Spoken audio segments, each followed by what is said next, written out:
Indian market में करना कैसे है। जिसे ज्यादा कुछ समझता नहीं है मार्केट्स के बारे में, वो एग्जैक्टली उसे करना क्या है। अरे यार, शेयर बाजार बेकार है। जो टिप्स पे खेलते हैं ना, कभी ना कभी उनका पैसा डूबता ही है। रिस्क को पकड़ के रिटर्न भी देखना है। ऑल वेदर क्यों कहते हैं? क्योंकि हर वेदर में टिक सकता है। 2-3 महीने पहले जब मार्केट गिरा, ये पॉजिटिव में था। Welcome to wealth mindset series episode 5।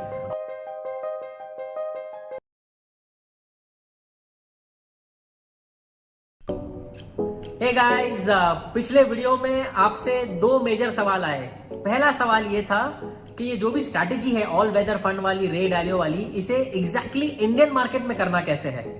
और दूसरा जो सबसे बड़ा और सबसे ज्यादा पूछे जाने वाला सवाल था कि शेयर बाजार क्यों, स्टॉक मार्केट क्यों, ये तो बहुत रिस्की होता है, इसमें लगभग पैसे डूबते हैं, क्या हमें इतना रिस्क उठाना चाहिए। तो ये वीडियो में मैं ये दोनों सवालों के जवाब देने वाला हूं। Welcome to wealth mindset series episode 5। और इस वीडियो के एंड तक मैं बताऊंगा एक नो नथिंग एवरेज इन्वेस्टर, जिसे ज्यादा कुछ समझता नहीं है मार्केट्स के बारे में, वो एग्जैक्टली उसे करना क्या है और कैसे करना है। तो शुरुआत एक सवाल से करते हैं। मुझे बताइए, एक इंसान है जिसे पॉइंट ए से पॉइंट बी जाना है। पॉइंट ए जहां पर वो अभी है, पॉइंट बी जो काफी दूर है, एक दूर डेस्टिनेशन है उसका, उसे वहां पहुंचना है। अब उसके पास जो है ना, एक बहुत जबरदस्त गाड़ी है, बड़ी गाड़ी है और बहुत तेज दौड़ने वाली गाड़ी है। उस गाड़ी में भरने के लिए उसके पास फ्यूल भी है, पेट्रोल भी है।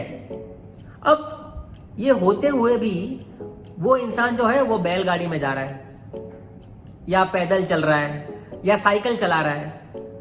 आप मुझे बताइए, ऐसे इंसान को आप क्या कहोगे? और इस इंसान के पॉइंट बी पहुंचने के चांसेस क्या है? मैं आपको ये सवाल इसलिए पूछ रहा हूं क्योंकि जाने अनजाने में बहुत सारे लोगों की यही कहानी है। Let me explain you. अब इंडियन कल्चर जो है ना, ये एक सेविंग कल्चर माना जाता है। पूरे दुनिया में सबसे ज्यादा सेव करने वाले लोग इंडियंस होते हैं। ये बहुत ही अच्छी बात है, राइट? क्योंकि आप देखेंगे बहुत सारे कंट्रीज ऐसे हैं, बहुत सारे लोग ऐसे हैं जो क्रेडिट कार्ड पे जीते हैं। आज खर्चा कर लो, कल कमाएंगे। इंडियंस की अच्छी बात क्या है ना, हम अब कमाते हैं और फिर सेव करके फिर खर्चा करते हैं। तो हमारे पास फ्यूल है, पैसा, पेट्रोल अपने पास है। अब गाड़ी समझते हैं। अपनी जो इंडिया की इकोनॉमी जो है, ये दुनिया की 5th सबसे बड़ी इकोनॉमी है, 5वीं सबसे बड़ी इकोनॉमी है, और आज के डेट में one of the fastest growing economy है। और ये जो गाड़ी है, ये गाड़ी छोड़ के बहुत सारे इंडियंस जो है ना बैलगाड़ी चला रहे हैं। कैसे बताओ? हम जो पैसा सेव करते हैं, लोग क्या करते हैं? बैंक में रखते हैं, सेविंग्स अकाउंट में। अब सेविंग्स अकाउंट में क्या है, आपको अराउंड 3% सालाना इंटरेस्ट मिलता है। लेकिन क्या आपको पता है, इंडिया की महंगाई लगभग 5% है, इन्फ्लेशन जिसे कहते हैं। तो महंगाई 5% से बढ़ रही है और आपका पैसा 3% से बढ़ रहा है। तो नेट नेट आपका पैसे का वैल्यू 2% हर साल कम हो रहा है अगर आपने सेव किया है बैंक में। कुछ समझदार लोग फिक्स डिपॉजिट लेते हैं। अब फिक्स डिपॉजिट क्या है? फिक्स डिपॉजिट आज के डेट में इंडिया में 5-5.5% रिटर्न दे रहा है। और अगर आप उसमें से टैक्स या टीडीएस काटेंगे तो वो भी 5% के नीचे आ जाएगा। तो वो भी महंगाई के नीचे आ गया उसके रिटर्न्स। और कुछ लोग तो है कैश रखते हैं। आपने सुना cash is king, right? In fact बहुत सारे हाउसवाइफ जो है ना, घर पे अलग अलग ड्रॉअर में, कोने में, अलग अलग जगह पे कैश रखते हैं, और ये सिर्फ डीमोनेटाइजेशन में बाहर निकलते हैं। तो ये कैश जो है, कैश तो वैसे ही नुकसान हो रहा है। पड़े पड़े जो कैश है आपके घर पे या लॉकर में, अगर आपने कैश रखा हुआ है, वो सालाना महंगाई की वजह से आपके कैश की वैल्यू हर साल कम होती ही जा रही है। बहुत सारे इंडियंस क्या करते हैं, वो गोल्ड भी लेते हैं। थोड़ा पैसा जमा होता है तो गोल्ड में डालते हैं। अब गोल्ड स्पेशली पिछले 1-2 महीने में काफी चर्चे में रहा है, क्योंकि उसका भाव जो है 35,000 से सीधा 50,000 पहुंच गया है। लेकिन क्या आपको पता है, उसके पहले 4-5 साल तक गोल्ड की वैल्यू उधर ही थी। तो गोल्ड एक अच्छा एसेट है, लेकिन लॉन्ग रन में कम रिटर्न्स देता है, इतना ज्यादा नहीं देता है। अब इसके भी आगे लोग आते हैं, तो लोग क्या करते हैं, थोड़ा पैसा और बनता है तो प्रॉपर्टी खरीदते हैं, रियल एस्टेट में डालते हैं, घर खरीदते हैं घर में रहने के लिए। और मैंने ये एपिसोड 1 में कवर किया था कि आप जिस घर में रह रहे हो वो एसेट नहीं है, वो एक लाइबिलिटी है, वो आपकी जेब से सिर्फ पैसा निकाल रहा है। तो जो 97% इंडियंस जो है ना, जो पैसा सेव करते हैं, वो इन चीजों में डालते हैं। सेविंग्स में, फिक्स डिपॉजिट में, कैश रखते हैं, गोल्ड लेते हैं, या रियल एस्टेट लेते हैं, जिसे मैं कहता हूं बैलगाड़ी, हाथ गाड़ी, साइकिल, पैदल। अब हम जो है ना वो हमारे पास जो इतनी तेज गाड़ी है, हमारी जो इकोनॉमी है, हमारे जो फाइनेंशियल मार्केट है जिसे लोग सिंपल लैंग्वेज में स्टॉक मार्केट या शेयर बाजार कहते हैं, उसमें हम इन्वेस्ट करते नहीं है।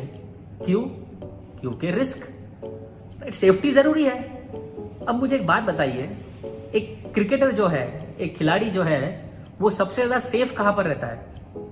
सबसे ज्यादा सेफ वो पेविलियन में रहेगा। भाई खेलेगा ही नहीं तो आउट कैसे होएगा? लेकिन क्या वो पेविलियन में रहेगा? क्या वो रन मार पाएगा कभी जिंदगी में? क्या वो अपने सपने पूरे कर पाएगा? कभी नहीं। तो खेलना जरूरी है, खेलना जरूरी है, लेकिन आउट होने का डर भी है। तो जरूरी क्या है? रिस्क को समझना। तो खेलने से मत कतराइए, रिस्क को समझिए। अब मैं आपको जो है ना इन्वेस्टमेंट का दुनिया का नंबर 1 प्रिंसिपल बताता हूं, जिसे आपको खेलना भी है और रिस्क भी कम करना है। तो वो प्रिंसिपल क्या है? ध्यान से सुनिएगा। हमको एक रिस्क को पकड़ना है और उस रिस्क को पकड़ के उस पे रिटर्न को मैक्सिमाइज करना है। कंफ्यूज हो गए? मैं आपको बताता हूं होता क्या है। तो बहुत सारे लोग जो है ना या तो रिस्क देखते हैं या रिटर्न देखते हैं, राइट? तो जो लोग सिर्फ देखते हैं रिस्क, उनके लिए सेफ्टी बहुत जरूरी है। तो वो लोग क्या करते हैं? पेविलियन में बैठे रहते हैं, खेलते नहीं है। फिक्स डिपॉजिट, सेविंग, जो मैंने आपको ऑप्शन बताया, कैश, गोल्ड, रियल एस्टेट, इसमें डालते हैं। तो कुछ लोग एकदम सेफ खेलते हैं, जिससे वो लाइफ में कभी ज्यादा रिच कभी हो नहीं पाएंगे, कभी ग्रो नहीं कर पाएंगे। और दूसरे जो लोग हैं ना, वो लोग सिर्फ रिटर्न देखते हैं। वो क्रिकेट खेलने के लिए उमेश यादव की तरह उतरते हैं। अब उमेश यादव जब बैटिंग करने के लिए आता है ना, तो उसको हर बॉल पे छक्का मारने का रहता है। अब ऐसे हालत में क्या होगा? वो आउट ही होगा। ये कैसे लोग हैं पता है? ये लोग ऐसे हैं जो टिप्स पे काम करते हैं। आपको कोई दोस्त आके बताएगा, भाई ये शेयर खरीद, ये 1 साल में डबल हो जाएगा, या फिर इसे पकड़, ये 4 गुना हो जाएगा, ये 10 गुना। अरे मेरी बात सुन, जिंदगी भर याद रखेगा। ऐसे जो टिप्स पे खेलते हैं ना कभी उनका पैसा डूबता ही है। तो फिर जब पैसा डूबता है तो लोग क्या बोलते हैं? अरे यार शेयर बाजार बेकार है, स्टॉक मार्केट में पैसे डूबते हैं, मैंने पैसे गंवाए हैं, मेरे दोस्त ने गंवाए हैं, मेरे बाप दादा ने गंवाए हैं। तो हम गाली देने लगते हैं शेयर बाजार को। हमारे पास जो गाड़ी है ना, उस गाड़ी को हम गाली दे रहे हैं और खुद बैलगाड़ी में चले जा रहे हैं। तो इंपॉर्टेंट बात क्या है कि हमको रिस्क को पकड़ के रिटर्न भी देखना है। जैसे मैं आपको एक और एग्जांपल बताता हूं या पूछता हूं। समझिए आपको 2 बिजनेस है, ए और बी, जिसमें आपको पैसे लगाने हैं। बिजनेस ए का रिटर्न जो है 10%, बिजनेस बी का रिटर्न जो है 10%। कौन से बिजनेस में लगाएंगे? बेवकूफी वाला सवाल लग रहा है, राइट? अब मैं सवाल को थोड़ा ट्विस्ट करता हूं। बिजनेस ए जो 10% रिटर्न दे रहा है ना, वो बहुत ज्यादा रिस्क लेके दे रहा है। बिजनेस बी जो 10% रिटर्न दे रहा है ना, बहुत कम रिस्क लेके दे रहा है। अब आप कौन से बिजनेस में लगाएंगे? ऑब्वियसली बिजनेस बी में। तो हमें जो करना है ना, हमारी ये जो फाइनेंशियल मार्केट की जो गाड़ी है ना, उसमें पहले हमको हमारे रिस्क को समझना है और वो रिस्क को पकड़ के उसमें रिटर्न करना है। तो हमको जो है ना एक राहुल द्रविड़ ढूंढना है, जो मैंने आपको पिछले वीडियो में बताया था कि जो इन्वेस्टमेंट की दुनिया का जो सबसे बड़ा राहुल द्रविड़ है, जो सबसे सेफ खेल के सबसे ज्यादा रिटर्न, सबसे ज्यादा तो नहीं बट काफी अच्छे रिटर्न्स बना रहा है। अब ये जो स्ट्रैटेजी है ना, ये आज के डेट में बहुत आसानी से अवेलेबल है। अगर यही बात हम 10-15 साल पहले बात करते तो मैं समझता था ठीक है, हमको इतना मार्केट समझता नहीं है, स्टॉक समझता नहीं है, फाइनेंशियल मार्केट आती नहीं है, तो रिस्क लेने की जरूरत नहीं है। बट आज के डेट में, इंटरनेट के जमाने में, जहां पर डेटा बहुत सारा अवेलेबल है, इन बड़े बड़े सक्सेसफुल लोगों ने अपने स्ट्रैटेजी शेयर किए हुए हैं। तो एक समझदार होके, अगर हम खुद ये गाड़ी चला नहीं सकते ना, तो एक अच्छा ड्राइवर रखिए और एक अच्छा सेफ ड्राइवर रखिए। राहुल द्रविड़ को आपकी गाड़ी चलाने के लगाइए। तो अभी मैं आपको समझाऊंगा कि ये जो स्ट्रैटेजी जो है ना, ये इंडिया में कैसे अप्लाई करते हैं। तो रे डालियो ने क्या बताया था? रे डालियो ने बताया था कि एक ऐसा पोर्टफोलियो बनाओ जो कम से कम रिस्क ले और उस कम रिस्क पे ज्यादा रिटर्न ले। तो वो पोर्टफोलियो में उसने क्या किया था? 30% जो है उसने स्टॉक्स में डाले थे, इक्विटीज में डाले थे, राइट? अगर आपको याद है ये दूसरा जो है 40% उसने लॉन्ग टर्म गवर्नमेंट बॉन्ड्स में डाले थे, 15% जो है उसने शॉर्ट टर्म बॉन्ड्स में डाले थे, 7.5% गोल्ड में डाले थे और 7.5% कमोडिटीज, बाकी कमोडिटीज जैसे ऑयल हो गया, कॉपर हो गया, बाकी बहुत सारे अलग अलग कमोडिटीज में डाले, एनर्जी में।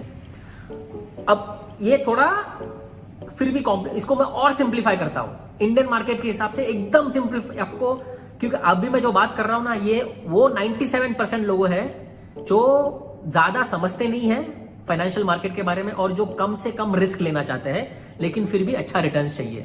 तो मैं उन लोगों से बात कर रहा हूं। तो उनको क्या करना चाहिए, उनको ये जो रे डालो की स्ट्रैटेजी है सिंपल करके 3 पार्ट में डिवाइड करता हूं।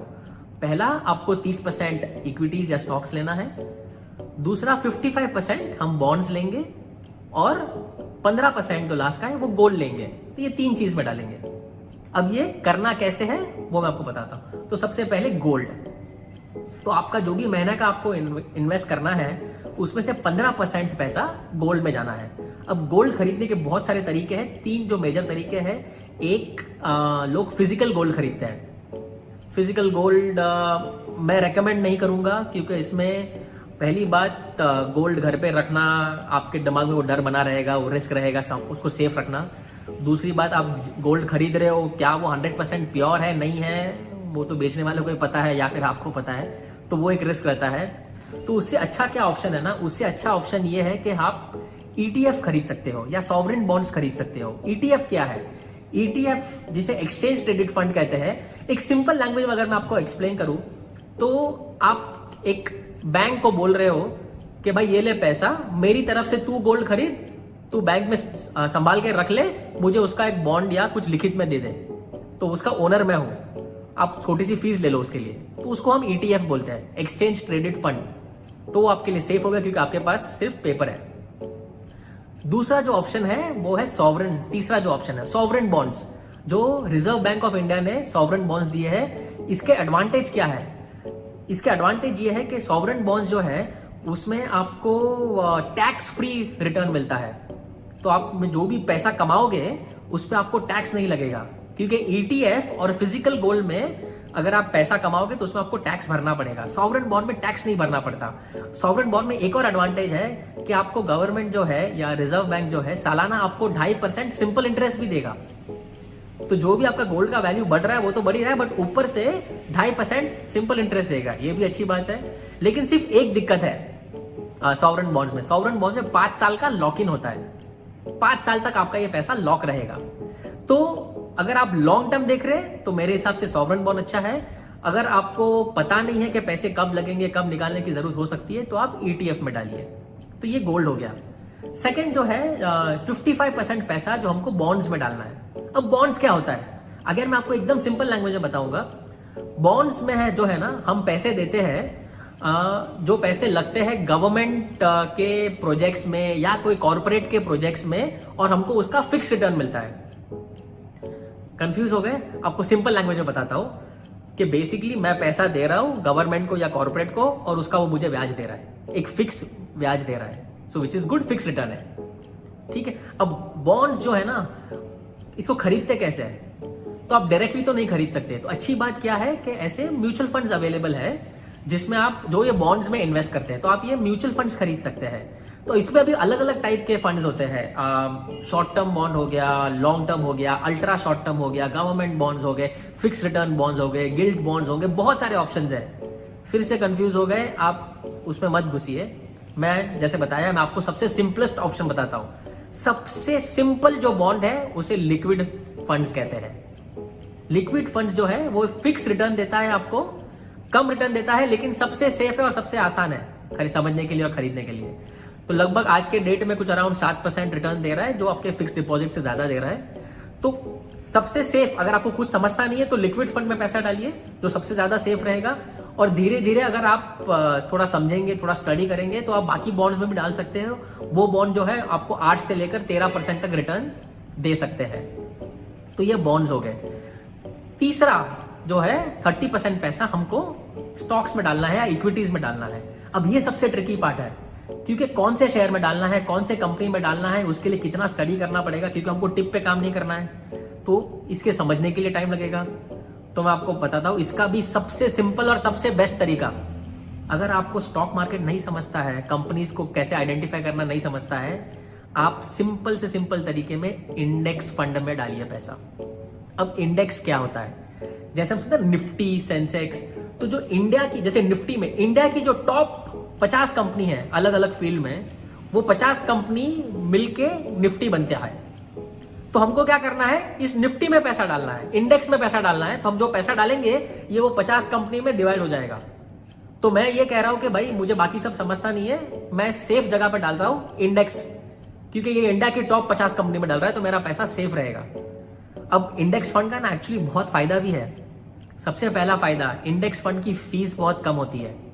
इंडेक्स फंड की फीस लगभग 0.1% होती है, जबकि जो बाकी म्यूचुअल फंड्स आप लेंगे ना उनकी फीस लगभग 2% होती है। तो इंडेक्स फंड जो है ना 20 गुना कम फीस लेता है। ये लॉन्ग रन में बहुत ज्यादा फर्क पड़ता है पैसों का। और इंटरेस्टिंग बात यह है कि इंडेक्स फंड जो है लॉन्ग रन में, पिछले अगर 30 साल में आप देखें, इंडेक्स फंड ने 90% म्यूचुअल फंड्स को बीट किया है, हराया है। तो रिटर्न्स भी अच्छा है। इनफैक्ट इंडियन मार्केट में पिछले 30 साल में इंडेक्स फंड ने लगभग 15% सालाना कंपाउंडेड रिटर्न दिया है, which is very good, right. तो ये पूरा स्ट्रैटेजी समझिए एकदम सिंपल तरीके से। 30% पैसा हमें इंडेक्स फंड में डालना है, 55% पैसा आज के डेट में लिक्विड फंड में डालना है, 15% पैसा गोल्ड में डालना है, ETF या सॉवरेन बॉन्ड। अब ये तीनों चीज जो है, अगर आपके पास डीमैट अकाउंट है आप उसमें से डायरेक्टली ले सकते हो, या अगर आपके पास डीमैट नहीं है और आप डीमैट नहीं खोलना चाहते हो, ये तीनों के म्यूचुअल फंड्स है जो आप वैसे भी मार्केट से डायरेक्टली खरीद सकते हो। तो इस हिसाब से ये स्ट्रैटेजी को आप एकदम सिंपल तरीके से आप यूज कर सकते हैं। आपको मार्केट समझे ना समझे, इन्वेस्टमेंट समझे ना समझे, लेकिन रिटर्न्स अच्छे खासे आ जाएंगे। इनफैक्ट ये जो स्ट्रैटेजी जो है ना, ये मैंने पिछले 5 साल में हमारे इंडियन मार्केट में टेस्ट करी है। तो मैंने जब ये टेस्ट की है, ये पिछले 5 साल में ये जो स्ट्रैटेजी जो है 30%, 55% और 15% ने टोटल रिटर्न 11% दिया है सालाना CAGR। इनफैक्ट जब 2-3 महीने पहले जब मार्केट गिरा तभी भी ये पॉजिटिव में था, क्योंकि जब स्टॉक्स गिरे ना बॉन्ड और गोल्ड का वैल्यू ऊपर गया, तो ओवरऑल हमारा वैल्यू ऊपर गया, क्योंकि 55 और 70% पैसा हमारा बॉन्ड और गोल्ड में था जो ऊपर जा रहा है। सो आप समझे ये स्ट्रैटेजी जो है ना, इसे ऑल वेदर क्यों कहते हैं, क्योंकि हर वेदर में टिक सकता है, ऊपर हो डाउन हो ये टिका रहेगा, ये विकेट पे टिका रहेगा, आपके रन बनते रहेंगे। तो मैं आपसे रिक्वेस्ट करूंगा कि आप बैलगाड़ी मत चलाइए, आप पैदल मत चलिए। आप जो है हमारे पास इतनी जबरदस्त गाड़ी है, इंडिया जो है ना, इंडिया का मार्केट ग्रो हो रहा है, इंडिया का इकोनॉमी ग्रो हो रहा है, इंडिया एक बहुत ही जबरदस्त ट्रैक पर है। तो इस गाड़ी में बैठिए, पवेलियन में बैठ के ऑडियंस बन के सिर्फ लोगों के लिए ताली मत बजाइए, खुद ये गाड़ी चलाइए और उसी में ज्यादा मजा आएगा। और ये वेल्थ माइंडसेट सीरीज के एपिसोड्स देखते रहिए, मैं और बहुत सारे एपिसोड्स बनाने वाला हूँ। सो सी यू सून। एंड अगर आपको पसंद आया तो प्लीज लाइक करिए, शेयर करिए और कमेंट करिए। Thank you very much. Have a wonderful life ahead.